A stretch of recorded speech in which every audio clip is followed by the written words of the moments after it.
बेटियां दो कुलों को महकाती है। एक बाप बेटी की दिल छू लेने वाली कहानी। शादी के बाद बेटी पहली बार मायके आई। उसका स्वागत सप्ताह भर चला। सप्ताह भर बेटी को जो पसंद है वो सब किया गया। उसका मनपसंद खाना बनाया गया। वापस ससुराल जाते समय पिता ने बेटी को एक अति सुगंधित अगरबत्ती का पुड़ा दिया और कहा कि बेटी, जब तुम ससुराल में पूजा करोगी तब यह अगरबत्ती जरूर जलाना। माँ ने धीरे से कहा, अजी, बिटिया आज पहली बार मायके से ससुराल जा रही है तो उसे आप बस अगरबत्ती ही देंगे?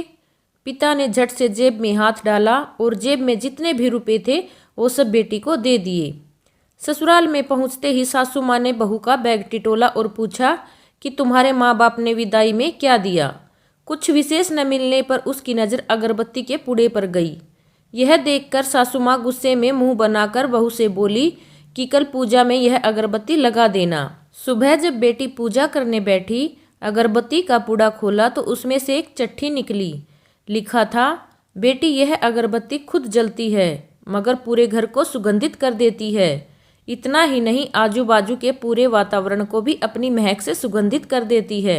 हो सकता है कि तुम कभी पति से कुछ समय के लिए रूठ जाओगी या कभी अपने सास ससुर से नाराज हो जाओगी, कभी देवर या ननद से भी रूठोगी, कभी तुम्हें किसी से बातें भी सुननी पड़ जाएं, या फिर कभी अड़ोस पड़ोस के बर्ताव पर तुम्हारा दिल खट्टा हो जाए। तब तुम मेरी यह भेंट ध्यान में रखना। अगरबत्ती की तरह जलना, जैसे अगरबत्ती स्वयं जलते हुए पूरे घर के आसपास की जगह को सुगंधित और प्रफुल्लित कर ऊर्जा से भर देती है, ठीक उसी तरह तुम खुद सहन करते हुए ससुराल को अपना मायका समझकर सबको अपने व्यवहार और कर्म से सुगंधित और प्रफुल्लित करना।